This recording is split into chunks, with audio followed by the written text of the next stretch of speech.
Oke, baiklah. Assalamualaikum warahmatullahi wabarakatuh. Selamat pagi menjelang siang teman-teman mahasiswa semua. Oke, baik. Gimana kabarnya? Sehat-sehat kah? Alhamdulillah. Oke.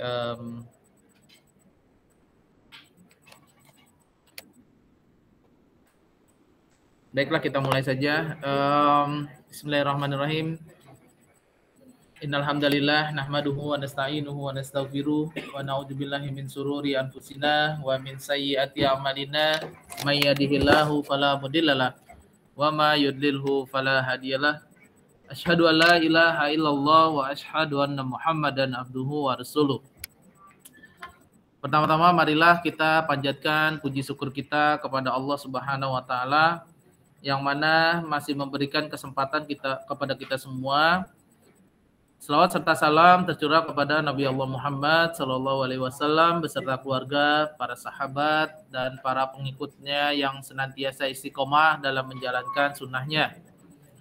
Dan semoga saja kita semua yang hadir di sesi perkuliahan luring pada pagi menjelang siang, termasuk ke dalam umatnya yang mendapatkan syafaat dari beliau di hari yaumil akhir nanti. Amin ya rabbal alamin. Baik, teman-teman mahasiswa semua, tidak berasa kita sudah masuk ke sesi ke-6 ya, dan kita mau ngomongin di sesi ke-6 ini adalah tentang IPRS ya, IPRS dan kode etik profesi IT. IPRS itu adalah Intellectual Property and Rights gitu ya. Oke. Baik, langsung saja. Etika di dalam sebuah sistem informasi ya, itu dibahas pertama kali oleh Richard Mason di tahun 86. Jadi sebelumnya nih, sebelum dibahas oleh Richard Mason ini ya, etika tidak menyentuh sistem informasi. Nah, ketika dibahas oleh si Richard Mason tahun 86 itu lebih spesifik ke sistem informasi waktu itu ya, dan itu di dalamnya termasuk adalah yang disingkat sebagai PAPA ya, PAPA atau kepanjangan dari Privacy, Accuracy, Property, and Accessibility. Nah, ini dibahas di jurnalnya yang ditulis oleh Richard Mason tahun 86 ya, ada jurnal terbitan volume 10 nomor 1. Pada intinya kesimpulannya PAPA ini adalah right to know versus right to privacy gitu ya. Jadi diatur etika dalam sistem informasi. Right to know, berhak untuk tahu, dibandingkan dengan hak untuk privacy itu apa ya? Privasi ya. Privacy. Tapi kalau di tahun 99 oleh Scott McNeely ya, dia beranggapan tulisannya dia di Sun, surat kabar Sun ya, tahun 99, di dalam dunia informasi atau internet kita tuh nggak punya privacy gitu ya. Jadi you have zero privacy gitu ya. Nggak ada privacy karena ya itu tadi, semuanya apapun itu yang sudah kita pernah share ya, walaupun kita misalnya kita restrict dia gitu ya, sebagai hanya orang-orang tertentu saja yang boleh melihat, tapi sebenarnya ya orang lain tuh udah bisa mengakses gitu. Jadi hati-hati kalau misalnya teman-teman memposting sesuatu ya. Saya dulu pernah kasih lihat video gitu ya. Pernah lihat videonya itu ya, yang di Belgia. Belum pernah lihat ya? Belum pernah lihat, perasaan udah pernah saya. Bosan saya ngeliatnya sebenarnya. Iklan bank sih ini ya, perasaan udah pernah lihat ya. Udah ya? Udah kan? Iya kan, waktu mata kuliah dulu ya. Belum pernah ya? Yes, benar. Judulnya saya lupa ya.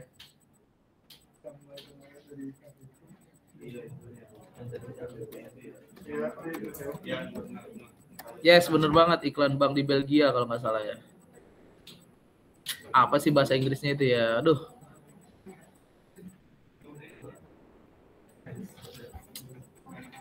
Ini siapa yang nonton begini-beginian nih ya? Iya kali ya. Saya lupa juga sih apa saya pernah nonton ginian ya. Di Sopo ya gini coba tuh. Ya udahlah, biarin aja lah. Kalau di rumah tuh makanya nih ini laptop perang sih ya. Kalau di sini dibawa buat ngajar, tapi kalau di rumah ya siapa aja pakai gitu. Saya lupa ya waktu itu apa ya iklannya itu ya. Ya udah deh, nanti deh saya. Sebenarnya sih saya ada mentahannya sih. Nyari dulu cuman enggak nyari dulu. Ini nih yang kayak gini.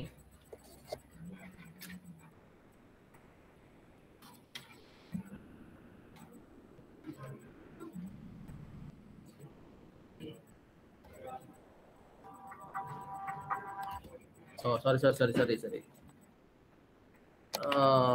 Ini ya.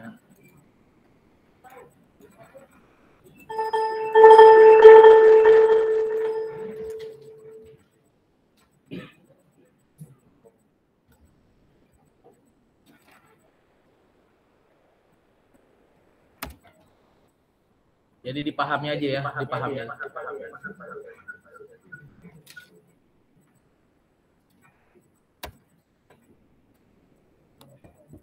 Ini saya bingung ini.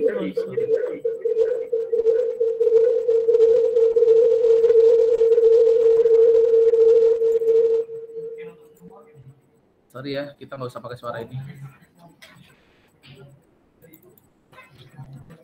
Nggak pakai suara laptop saya aja ya, walaupun nggak kenceng-kenceng banget. Oh, atau saya ambil dari sini. Ya, saya ambil dari sini.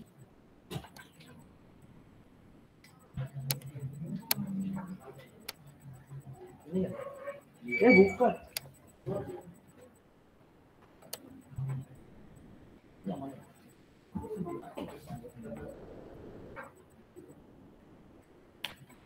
Ada dua ya? Oke, berarti ini ke sini ya.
kejahatan itu selalu selangkah lebih maju dari kebaikan gitu ya. Jadi akan selalu ada orang yang bisa akses itu gitu. Jadi hati-hati memposting atau menyebarkan informasi, apalagi yang sesuatu yang privacy dari kita gitu ya. Iya, jadi itu udah pastilah kalau di dunia internet itu pasti kesebar ya. Jadi sampai sebegitunya. Oke, ini contoh-contoh kasusnya, ada junk mail, ada oke, waalaikumsalam, silakan masuk. Manajer pemasaran yang mengamati email bawahannya gitu ya, dan lain-lain, ada penjualan data akademis dan lain-lain. Akurasi, kalau akurasi adalah terhadap informasi ya. Jadi akurasi itu menjadi penting dari sebuah sistem informasi karena data yang kita tampilkan atau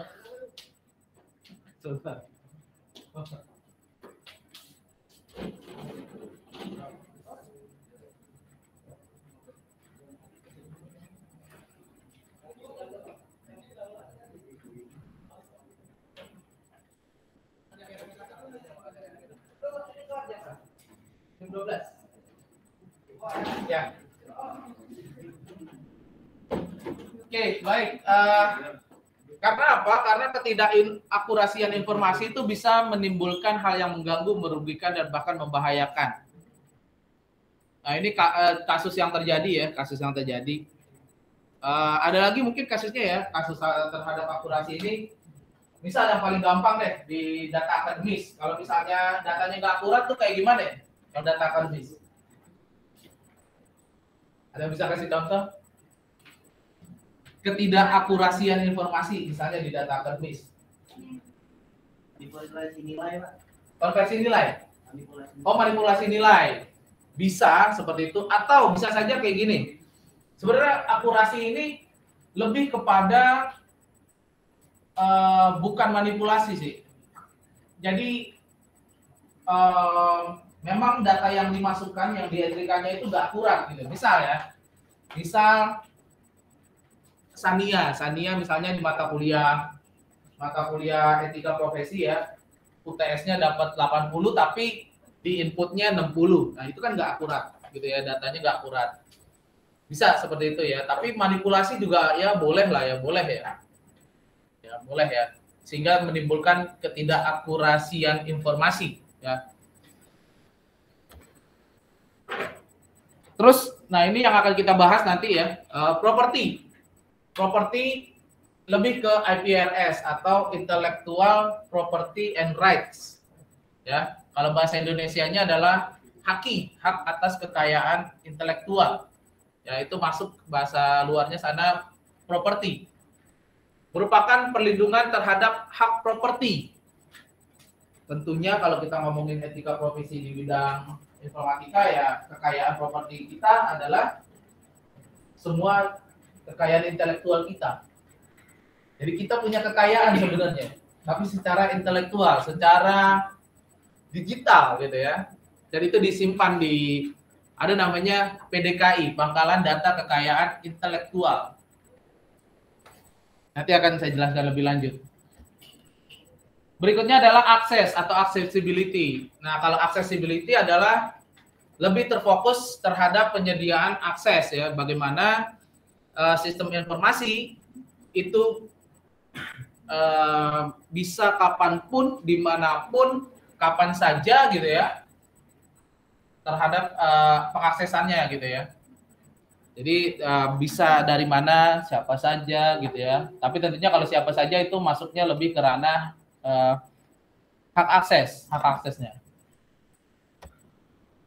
Berikutnya adalah IPRS atau Intellectual Property and Rights ya. Kalau di bahasa luarnya sana atau di bahasa Indonesianya adalah hak atas kekayaan intelektual.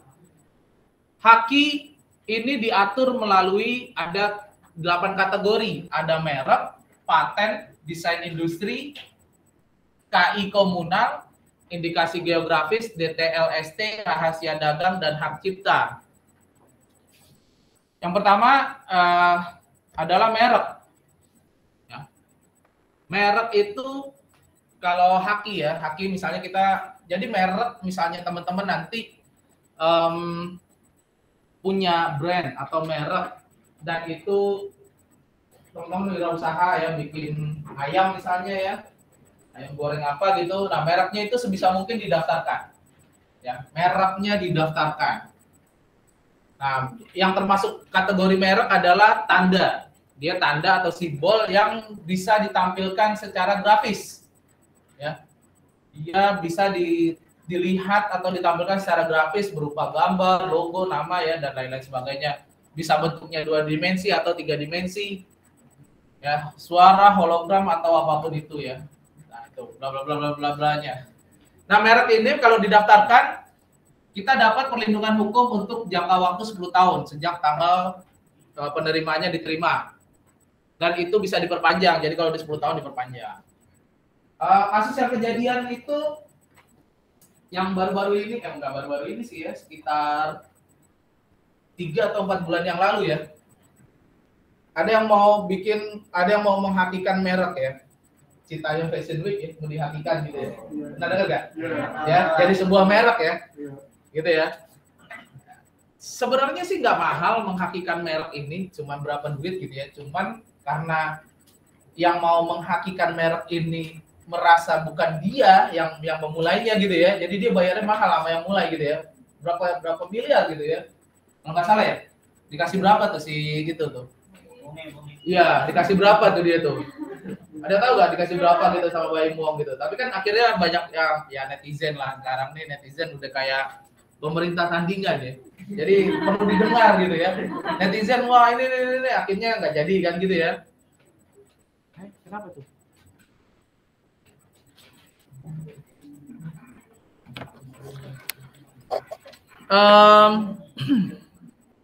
Sebenarnya haki ini nggak terlalu jangan di sini. Sini nggak kerekam. Nggak terlalu mahal ya. Jadi ada biaya untuk haki ya.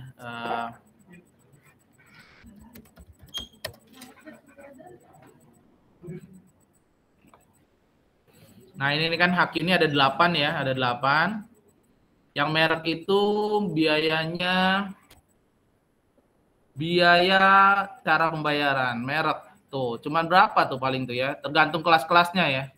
Kalau yang untuk UMKM cuma 500.000 tuh, ya. Nah, dan lain sebagainya lah ya, kayak gitu. Jadi nggak mahal. Nah, terus haki ini juga kalau yang merek ini ada kelas-kelasnya juga. Dia diatur ada sistem klasifikasi merek. Kalau teman-teman buka nih ya pangkalan datanya nih kalau misalnya mau cek gitu ya sistem klasifikasi merek ya, misalnya yang kelas 1 tuh untuk yang apa sih gitu ya. Kelas 1 tuh untuk merek tentang indikator kelembaban kimia, penguat kimia, pokoknya yang tentang kimia lah gitu. Mereknya gitu ya. Misalnya mau ngecek gitu boleh gitu ya, mau ngecek merek yang udah ada boleh. Kelas 7 tuh tentang apa nih rantai, angkatan darat gitu. Luar biasa nih, sebuk dinamo ya. Ini banyak nih kelas-kelasnya. Nah, ini nanti bisa teman-teman cek sendiri di pangkalan data ya.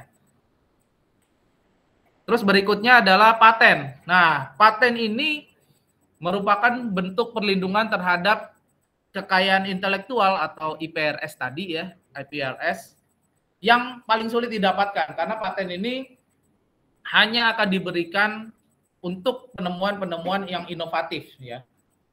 Paten diberikan untuk jangka waktu selama 20 tahun sejak tanggal penerimaan permohonan paten. Paten ini juga terbagi lagi kalau misalnya kita cek ya paten di sini ya. Nah, ini masa perlindungan paten. Paten itu kelihatan nggak? Nah, itu ya diberikan 20 tahun kalau dia paten yang bukan sederhana. Kalau yang paten sederhana hanya 10 tahun sejak tanggal penerimaan paten. Dan paten ini hanya diberikan untuk produk-produk yang inovatif. Kalau teman-teman aware gitu ya, ternyata jalur non skripsi di Fakultas Teknik itu tidak hanya publikasi. Ya, tidak hanya publikasi. Coba saya perlihatkan dulu FTI sih sekarang. Takutnya nggak update ya. Oke, coba saya lihat yang mana lebih dulu lah. Malah ke LPPI ke salah. Oke deh, ya. Edaran. Nah,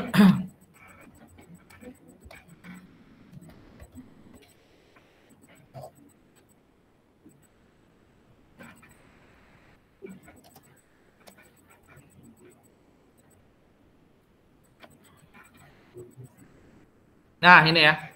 Kalau teman-teman lihat, kok nge-freeze ya ini?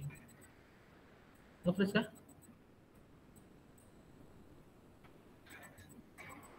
Oh, telat aja dia. Nah, ini ya, ada paten.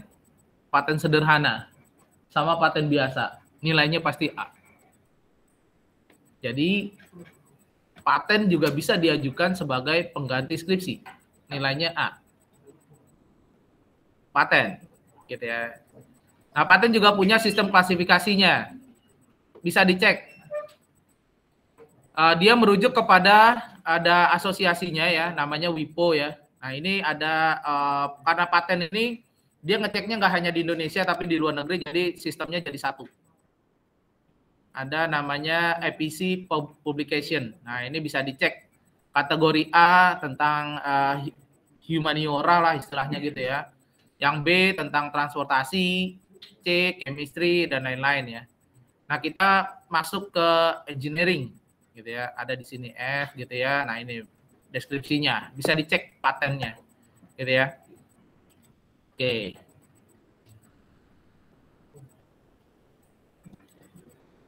Itu paten. Ini adalah contoh paten keluaran US ya, ada paten keluaran US. Nah, ini mendeskripsikan barang inovasinya, ada abstraknya ya, dan ini per halaman ya, banyak halaman-halamannya. Dan ini ada legendanya ya, 54 tuh apa di sini gitu ya. Sini nanti cek di materi ya. Yang ketiga adalah desain industri. Desain industri adalah suatu kreasi tentang bentuk, konfigurasi, atau komposisi garis dan warna, atau gabungannya. Bisa 3 dimensi atau 2 dimensi. Yang pasti dia digunakan untuk menghasilkan suatu produk, barang, komoditas industri, atau kerajinan tangan. Terkait desain industri ini, sama kayak misalnya teman-teman di rumahnya ada lagi renovasi rumah misalnya ya, bapak ibunya atau teman-teman sendiri beli marmer. Nah, itu suka ada ininya kan, garis-garisnya atau apa sih, aliran airnya ya, itu masuk ke desain industri. Jadi nggak boleh sama, gitu ya, nggak boleh sama antar, misalnya ada perusahaan yang nyontek gitu ya, itu bisa kena dilindungi hukum gitu ya. Jadi makanya didaftarkan desain industrinya, gitu ya. Tuh, jadi apapun itu gitu ya, yang dia sesuatu itu ya tentang kreasi. Nah, itu digunakan untuk menghasilkan produk, barang, komoditas industri atau kerajinan tangan, itu bisa didaftarkan gitu ya. Itu masuk ke ranahnya desain industri. Ini desain industri juga ada di sini ya, lebih ke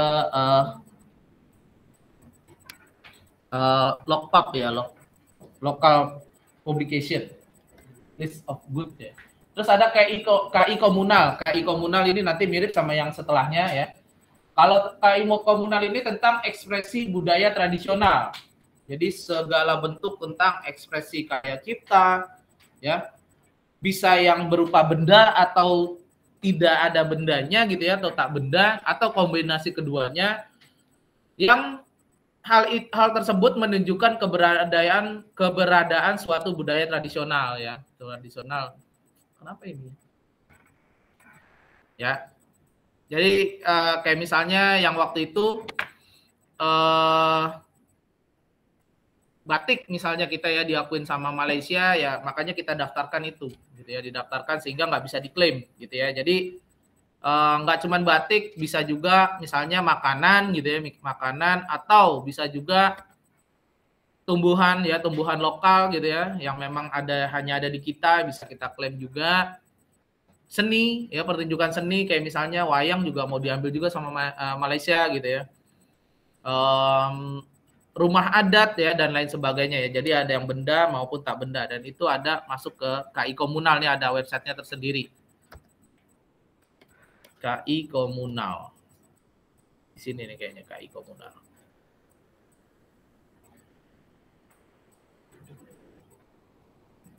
Ini ya, di sini ya. Jadi bisa dicek juga ya, teman-teman bisa cek di websitenya. Yang kelima adalah indikasi geografis. Mirip dengan KI komunal, cuman indikasi geografis ini adalah tanda ya, tanda yang menunjukkan daerah asal suatu barang atau produk, gitu ya. Dan termasuk faktor alam, faktor manusia, atau kombinasi dari kedua faktor tersebut. Yang kombinasinya itu memberikan reputasi, kualitas, atau karakteristik tertentu pada barang. Ya, bisa saja misalnya kalau dia batik, dia biasanya batik ada motifnya ya, ada motif apa sih batik ya? Ya macam-macam ya, Megamendung. Nah, kalau Megamendung dari mana gitu daerahnya? Ada yang dari khusus batik Pekalongan gitu kan. Ada yang batik Betawi itu yang gambarnya ondel-ondel kan gitu ya. Itu didaftarkan juga di indikasi geografis ini. Ini ada websitenya juga indikasi geografis ya. Seperti ini ya. Jadi ada kalau kopi yang kopi arabikanya dari Kintamani Bali ada gitu ya. Mebel ukir Jepara juga ada ya. Kalau teman-teman tertarik masuk ke websitenya, lihat mebel ukir Jepara tuh kayak gimana gitu ya. Ya ini yang didaftarkan ya. Sebenarnya yang nggak didaftarin banyak mungkin ya. Karena Indonesia tuh ratusan kali atau bahkan mungkin ribuan ya budayanya, suku budayanya ribuan. Yang keenam adalah DTLST. DTLST ini adalah desain tata letak sirkuit terpadu. Ya, desain tata letak sirkuit terpadu. Jadi ini lebih kepada rangkaian elektronik. Jadi merupakan kreasi berupa rancangan peletakan 3 dimensi dari berbagai elemen, sekurang-kurangnya 1 ya, dan itu elemen aktif dan semuanya terinterkoneksi, terhubung dalam suatu sirkuit terpadu ya. Nah, kalau bingung sirkuit terpadunya apa nih definisinya ya. Jadi seperti ini contohnya nih. Kayak gini nih. Yang teman-teman lihat di motherboard ya, di motherboard. Nah, ini di motherboard ini kenapa sih ini? Enggak kenapa-napa padahal hilang gitu ya. Nah, ini didaftarkan ya, didaftarkan ke tadi DTLST, desain tata letak sirkuit terpadu. Ya, jadi semuanya tuh didaftarin gitu ya. Jadi kalau misalnya ada yang ngikutin bisa berurusan dengan hukum. Yang ketujuh adalah rahasia dagang atau trade secret. Ya, rahasia dagang adalah informasi yang tidak diketahui oleh umum di bidang teknologi dan atau bisnis. Dan dia mempunyai nilai ekonomi karena berguna dalam kegiatan usaha dan dijaga kerahasiaannya oleh pemilik rahasia dagang. Jadi rahasia dagang ini juga diperbolehkan ya. Rahasia dagang ini nih, rahasia dagang. Nah, ini ya, rahasia dagang ini bisa. Ini ada, kenapa ngilang-ngilang dulu di sini ya? Jadi ada di sininya ya, rahasia dagang ini malah nggak kelihatan kalau dibiruin ya. Itu pelanggarannya seperti apa gitu ya, dan lain sebagainya. Ada biaya cara pembayarannya gitu ya, nggak mahal juga gitu ya, murah aja gitu ya rahasia dagang. Tapi artinya ya kita boleh ini sebagai trade secret gitu ya. Kalau di luar itu trade secret itu bisa bahan-bahan ya, bahan-bahan dari sebuah cairan kimia boleh ya. Bisa juga resep ya, resep ya kayak KFC itu resep ya, atau formula atau bahan-bahan yang menjadikan sebuah minuman atau makanan yang langsung bisa dikonsumsi. Nah, trade secret ini ada kasus yang paling fenomenal yaitu kasusnya Coca-Cola ya, kasusnya Coca-Cola. Jadi Coca-Cola ini kan formulanya tuh di apa namanya ya, dirahasiakan gitu ya sebagai trade secret gitu. Nah, jadi yang tahu formulanya itu hanya orang-orang yang memang dia kerja di Coca-Cola. Dan itu rahasianya secara trade secretnya atau resepnya secara tertulis itu disimpan di kotak penyimpanan yang ada di bank di Atlanta. Ya. Perlu teman-teman ketahui kalau vault of a bank ini kan kotak penyimpanan ya. Itu boleh dimiliki oleh perusahaan, boleh pribadi gitu ya, kotak penyimpanan. mungkin ada yang belum pernah lihat ya, kotak penyimpanan apa sih gitu Pak. Kalau ada yang sering nonton film ya action gitu ya, biasanya ada dia naruh kayak gini ya, ada kotak penyimpanan ya, naruh rahasianya di situ gitu ya. Foto-foto mungkin, atau ada yang naruh senjata juga ya, senjata ya kalau film-film action ya, emas apapun itu ya di bank. Kenapa di bank? Karena di bank ini ya dianggap aman ya. Kalau di rumah kan mungkin resikonya bisa kebanjiran, kebakaran. Dan yang paling nggak enak lagi kalau kebakaran itu banyak sih tetangga yang bantu ya, bantu ngeluarin. Bukan bantu madamin, bener ya. Udah di luar barang kita nggak tahu kemana tuh, udah tuh. Bener ya, kejadiannya kayak gitu. Ya karena saya pernah kejadian gitu ya, bantu ngeluarin. Banyak tuh yang bantu ngeluarin, nggak kenal saya, pokoknya ya namanya lagi kejadian kan. Begitu itu nggak tahu kemana deh tuh deh. Nah kalau di bank kan dia lemarinya tahan api ya, kecuali kita tahan tuyul, belum tahu deh tuh ya. Risetnya belum nyampe ke situ ya. Mungkin tahan tuyul. Mungkin ya, saya nggak tahu ya. Pertanyaan bagus, tapi nggak ilmiah ya, susah ya jelasinnya tuh. Oke. Baik, nah. Jadi resepnya itu disimpan di kotak penyimpanan bank di sebuah bank di Atlanta ya. Dan yang tahu formula rahasianya ini hanya orang-orang, dan orang-orang itu cuma segelintir orang aja itu menandatangani kayak NDA ya, non disclosure agreement. NDA ini kayak misalnya di software itu user agreement atau apa ya? License agreement gitu ya. Kalau misalnya kamu install software kan ada tuh centang kotak kecil itu kan, user apa gitu ya, license agreement. Nah itu tuh. Nah itu jadi orang-orang yang tahu itu hanya segelintir orang aja, dan dia dipaksa menandatangani NDA ini, non disclosure agreement. Dan rumornya pada waktu itu di perusahaan Coca-Cola ya, orang-orang yang memang sedikit yang tahu kan ya, dan itu menandatangani NDA ini, mereka itu nggak diperbolehkan kalau misalnya lagi ada acara kantor itu, misalnya gathering atau apa, itu mereka pasti nggak diperbolehkan jalannya bersamaan. Atau misalnya ada acara kantor yang butuh pesawat terbang gitu ya, tiketnya pasti mereka nggak bersamaan. Jadi kalau misalnya kecelakaan, masih sisa gitu. Misalnya 3 orang kecelakaan, ya udah 2 masih sisa, gitu kan. Jadi sampai sebegitunya gitu. Gitu ya. Oke ya.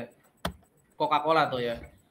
Yang terakhir ya, yang paling fenomenal adalah hak cipta atau copyright.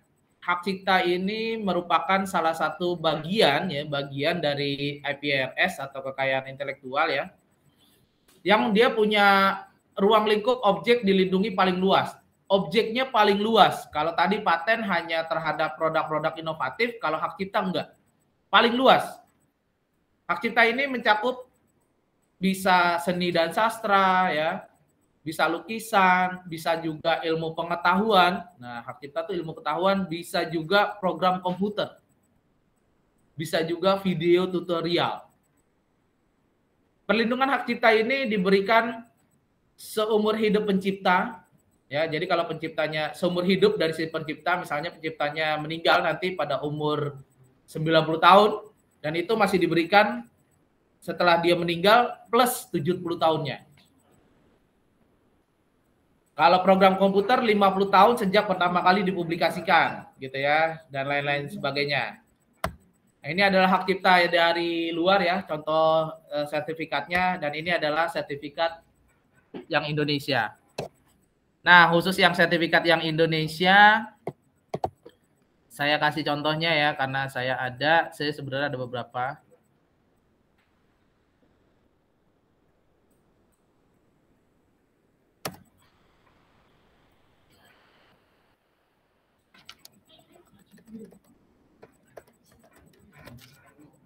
Jadi kita bisa ngecek hak cipta kita.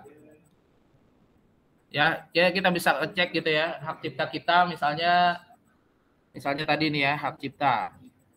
Kita bisa cek misalnya ini ya. Kita copy tadi.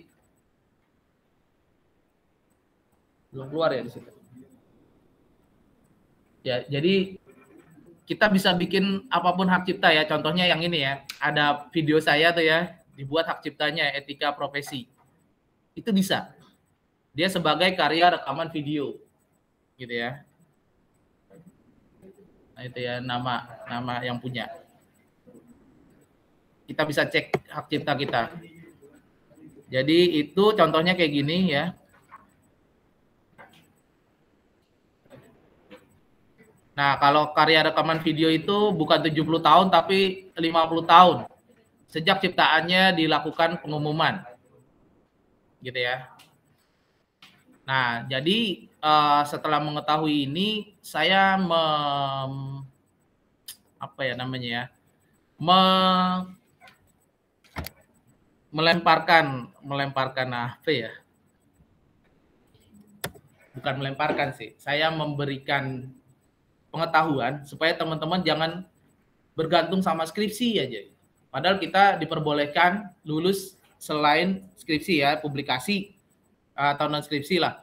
Bisa dari publikasi, bisa dari paten, bisa dari hak cipta. Contoh misalnya dari ini yang hak ciptanya mahasiswa ya, mahasiswa pada saat apa namanya MBKM, bukan MBKM sorry, PKM ya, dia bikin alat peraga ya, alat peraga ya, alat kandang lebah nih ya dan lain-lain. Nah ini kalau yang modelnya seperti ini alat peraga dia tadi berlakunya selama 70 tahun setelah penciptanya meninggal dunia tadi ya, seumur hidup pencipta dan plus 70 tahun gitu. Nah, kalau teman-teman punya sertifikat ini silakan diajukan buat tadi non skripsi ya. Ini jadi waktu itu PKM-nya jadi 2 hakinya, ada alat peraganya, satu lagi adalah aplikasinya program komputernya ya, program komputernya. Tapi ingat, yang bisa klaim sebagai pengganti skripsi hanya nama pertama aja gitu, nama berikutnya tidak gitu ya. Ini lampiran penciptanya. Susah gak sih Pak bikin hak cipta gitu? Enggak gitu ya, enggak susah ya. Jadi yang penting kita ada draftnya aja. Kita bikin draftnya ya, seperti inilah draftnya nih. Misalnya tadi ya sistemnya ya. Nah ini nih draftnya. Jadi ada deskripsinya dan ada screenshotnya. Mana ya screenshotnya ya? Nah, ini yang alat peraganya ya, Alat peraganya ini IoT-nya ini ada skemanya berarti. Kalau yang software ya, oh ini tadi ya, ini ada haki aplikasi berarti.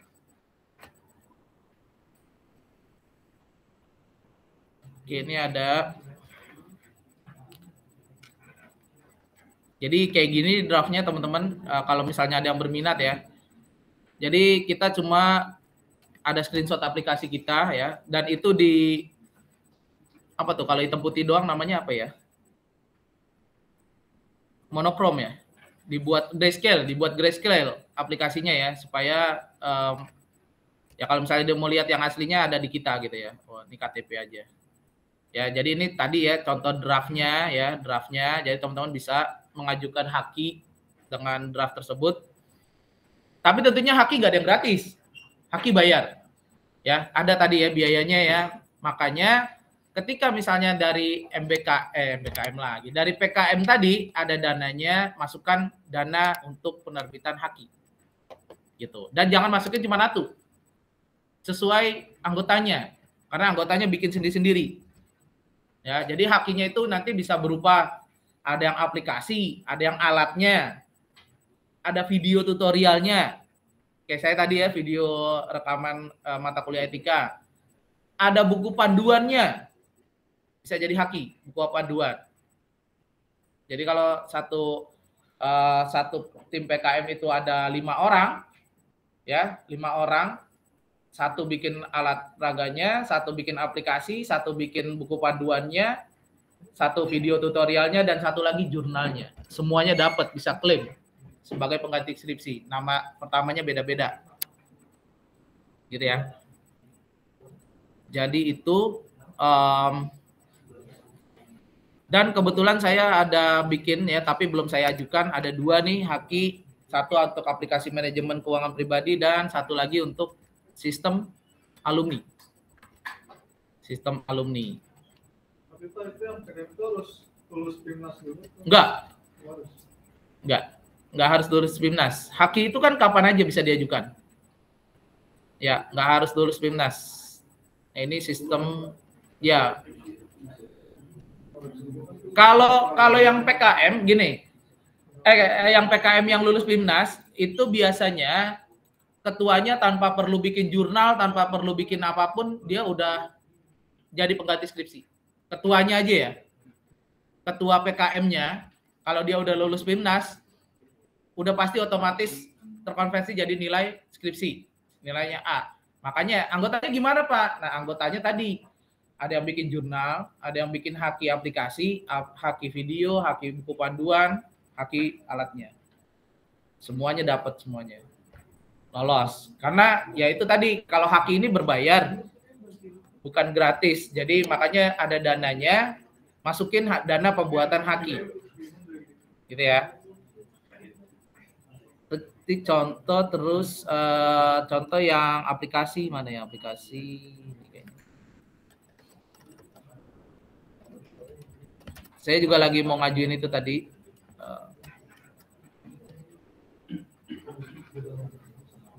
Nah, asal dia udah tampil di sini aja ngeceknya. Kalau jurnal kan udah tayang ya. Kalau di sini ngeceknya seperti ini, gitu ya. Nah ini nih, udah tampil di sini maka Anda udah bisa dikasihkan nilai pengganti skripsi. Nilai skripsinya udah ada. Itu Haki tadi ya.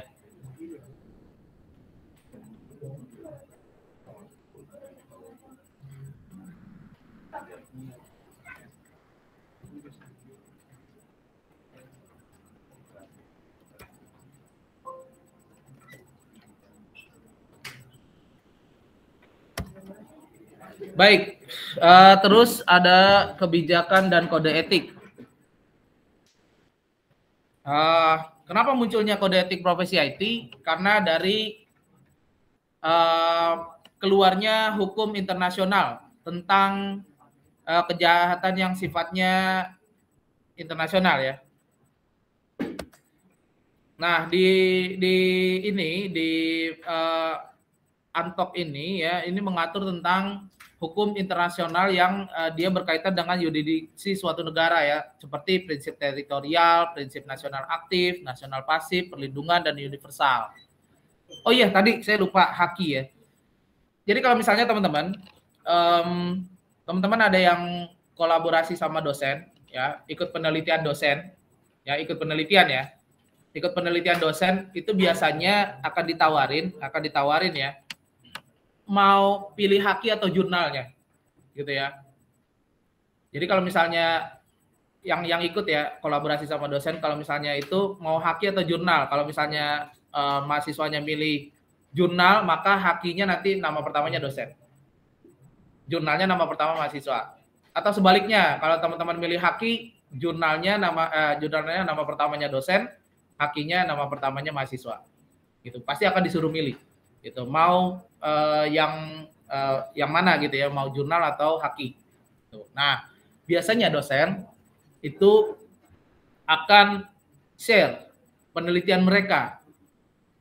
Apalagi ini baru dibuka nih batch-nya ya, bulan November, deadline-nya adalah Desember, itu biasanya ada aja dosen yang nawarin, ada nggak mahasiswa yang mau bantu buat kolaborasi penelitian gitu ya. Nah, pasti ada tuh, jadi siap-siap aja gitu ya, siap-siap aja. Saya nggak tahu dosen siapa gitu ya, yang pasti ada gitu. Saya juga bikin penelitian, cuman penelitian saya lebih ke BI ya, Business Intelligence. Ada 2, sama satu lagi saya rencananya mau bikin sistem informasi prestasi mahasiswa nih di websitenya ini nggak ada nih. Mahasiswa ini masih kosong. Tuh. Mahasiswa ini masih kosong. Saya mau bikin sistem informasi prestasi mahasiswa yang dia seperti kayak gini.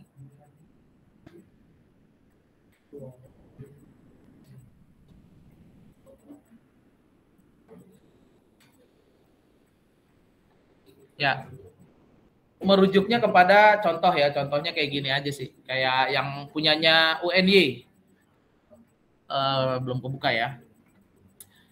Karena selama ini kita prestasi mahasiswa tuh nggak tercatat, nggak terdokumentasi dengan baik, ya itu jadi makanya saya mau buat sistem informasinya, gitu ya. Saya mau buat sistem informasinya dan makanya kalau gini jurnalnya sih gampang, ini jurnalnya paling gampang kalau sistem informasi kalau menurut saya. Hakinya juga paling gampang diterima sistem informasi. Nggak buka. Gitu ya. Jadi nanti akan ada nih dosen yang mengajak kolaborasi siapapun dia. Jadi bersiap-siap saja. Keuntungannya bagi mahasiswa itu bisa jurnalnya atau hakinya. Biasanya pilih salah satu, gitu ya. Atau uangnya. Kalau misalnya nggak ditawarin dua-duanya, dapetnya duit gitu ya. Kalau saya rugi kalau cuma ngasih duit gitu. Biasanya haki atau jurnal. Jadi capeknya sekalian, udah langsung bikin skripsi. Nggak kebuka-buka. Ya gitulah pokoknya ya. Oke, jadi itu. Jadi bikin sesuatu yang belum ada, boleh. Bukan sesuatu yang baru, tapi yang belum ada di studi kasus, boleh. Diperbolehkan. Oke, itu tadi haki. Nih saya close-closein dulu, berat kali ya laptop saya.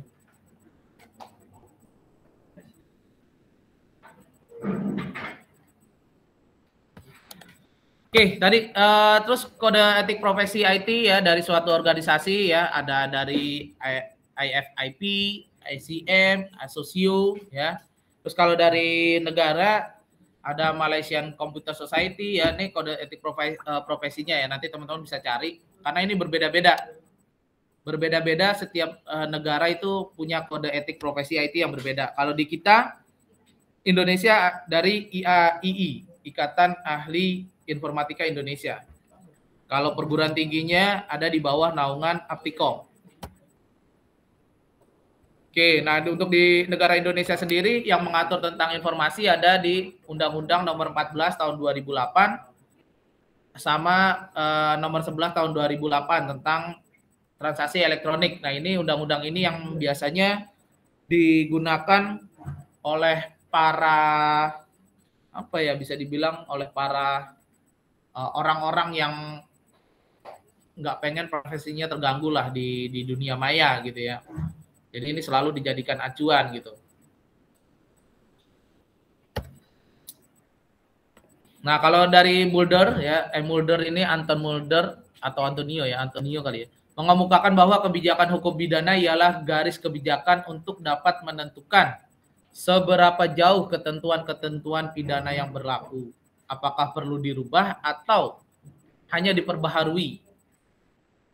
Terus apa yang dapat diperbuat untuk mencegah terjadinya tindak pidana? Bagaimana cara penyelidikan, penuntutan, peradilan ya dan lain sebagainya. Ini Mulder.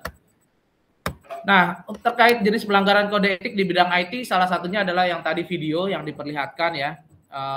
Tuh terus juga ada hacker, ya, cracker, ada DOS ya, sebenarnya di DOS denial of service.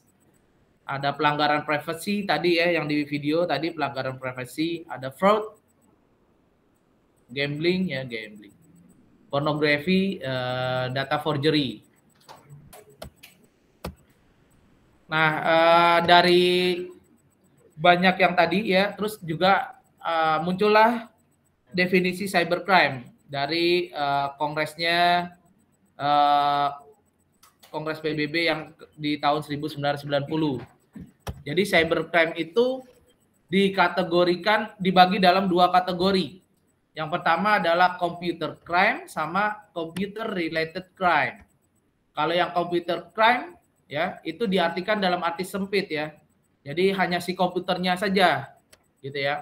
Kalau yang kedua, computer related crime ini in a broader sense, lebih luas lagi. Nah, yang in a narrow sense-nya ini dalam arti sempit adalah semua atau setiap perilaku ilegal yang diarahkan melalui operasi elektronik. Gitu. Yang dijadikan targetnya adalah keamanan sistem komputer tersebut dan data-data gitu ya. Jadi sekarang sebenarnya kita nggak perlu meretas sistem keamanan kalau data-datanya kita udah dapat, karena tujuannya sebenarnya kita dapetin data ya kan? Bukan mau menghancurkan sistem keamanannya.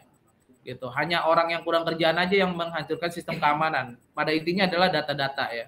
Sama kayak Bjorka ya. Bjorka kan dia targetnya data gitu. Dan disebar gitu ya. Enaknya gitu ya. Disebar gitu. Cuman sayang ya belum sempat dapat udah diblokir-blokirin ya. Belum sempat copy itu padahal tuh. Sebenarnya copy aja tuh nanti bisa kita gunain buat macam-macam ya, nulis jurnal atau apa gitu ya. Datanya kan data luar biasa lah. Nah itu tadi ya in another sense. Terus yang dalam yang kedua, kategori kedua adalah computer related crime, adalah setiap perilaku ilegal, ya artinya kalau ilegal ini bukan legal, ya, ilegal, yang dilakukan dengan cara menggunakan sistem komputer atau jaringannya, jaringan komputer, gitu ya. Termasuk juga kejahatan kepemilikan ilegal. Jadi misalnya sistem komputer atau kita menggunakan komputer di warnet gitu ya, dan itu ditawari gitu misalnya oleh si pemilik warnet, ini pakai aja nih komputernya untuk melakukan kejahatan, itu termasuk kategori yang kedua ini.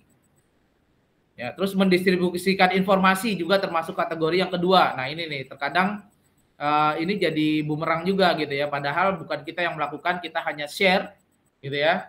Nah, orang tersebut juga kena ya, gitu ya. Hanya share dan kita juga kena karena sudah membantu mendistribusikan atau menyebarluaskan informasi yang ilegal. Jadi hati-hati teman-teman, jangan sembarangan share. Ya, jangan sembarangan share data apapun itu, apalagi ya kalau misalnya Anda dapat ya buat diri pribadi Anda sendiri saja nggak apa-apa gitu ya. Karena nanti ini bisa jadi bumerang. Ya tadi ya di Undang-Undang Nomor 14 tahun 2000 tadi ya udah mengatur tentang transaksi elektronik, jadi teman-teman bisa sebagai pelaku yang menyebarkan gitu ya. Jadi termasuk sebagai pelaku juga gitu yang menyebarkan informasi atau data yang ilegal. Oke, di dokumen tersebut juga ya yang tadi cybercrime juga meliputi kejahatan yang dilakukan dengan menggunakan sarana-sarana dari sistem atau jaringan komputer atau di dalam sistem atau jaringan komputer ya. Jadi secara mungkin tidak sadar warnetnya ya menyediakan internet dan itu digunakan sebagai kejahatan mungkin ya, pemilik warnetnya nggak tahu, itu juga termasuk ke kategori kategori lainnya ini. Atau terhadap sistem atau jaringan komputer ya, against a computer system or network. Oke, itu ini yang tadi ya, ada kata-kata, terus di konferensi tersebut ya, di tahun berikutnya di Hongaria muncul istilah-istilah baru seperti illegal access ya. Illegal access itu artinya sengaja memasuki atau mengakses komputer tanpa hak gitu ya. Terus juga ada illegal interception, dia sengaja atau tanpa hak dia mendengar atau menangkap secara diam-diam pengiriman dan pemancaran data komputer. Ada data interference, sengaja dan tanpa hak melakukan pengerusakan, penghapusan atau perubahan data. Ya. Kalau yang ini yang sistem interference adalah perusakan sistemnya. Terus kalau misuse of device adalah penyalahgunaan perlengkapan komputer. Baik, ya itu jadi setelah konferensi di tahun 2000 muncullah tadi ya ada istilah cybercrime. Nah, di tahun berikutnya muncul lagi istilah-istilah baru seperti illegal access, illegal interception, data interference ya dan lain sebagainya. Sampai dengan sekarang banyak sekali istilah-istilah di dunia cybercrime. Oke, cybercrime ini merupakan sesuatu yang menarik yang bisa dibicarakan ya, atau bisa ditulis jurnalnya juga ya, banyak nih. Apalagi kalau misalnya kita pakai data-data yang aktual ya, ini menarik sekali. Cybercrime ini juga atau dia makanya ada bidang ilmu khusus tentang cyber ya. Itu muncul lagi. Sebenarnya di informatika itu awalnya bidang keamanan ya, keamanan itu hanya security saja. Gitu, security. Tapi begitu banyak kejahatan yang terjadi, akhirnya bidang security ini diperluas lagi. Ada khusus network security, ada khusus cyber security, gitu ya, dan lain sebagainya. Jadi khusus masing-masingnya, gitu ya. Tadinya awalnya hanya security saja ilmunya. Sekarang udah berkembang. Oke, baik. Mungkin itu yang bisa saya sampaikan kepada di pertemuan hari ini, teman-teman mahasiswa. Ada yang mau ditanyakan? Ada yang mau ditanyakan atau bertanya? Atau terkait haki? Ada yang udah punya haki? Ada yang udah siap gitu untuk dijadikan haki? Silakan saja. Ya. Ada yang iseng-iseng bikin program, ya, bikin program. Terus ada tujuannya gitu ya, bisa di breakdown. Nah, itu silakan bikin hakinya saja. Gitu. Sehingga lebih cepat ya.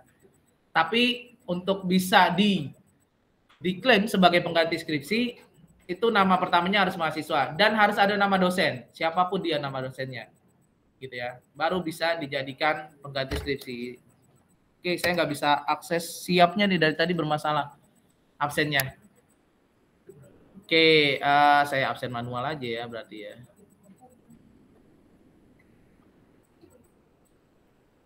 Oke, baik. Ada yang mau ditanyakan? Pak, berarti kalau yang tadi yang belum bilang ada yang prestasi itu apa yang membuat prestasi itu yang tadi. Oh, itu sistem prestasi mahasiswa, sistem informasi prestasi mahasiswa. Berarti kalau ada ide buat kayak gitu kan tapi bukan prestasi bisa. Boleh, boleh aja, bisa.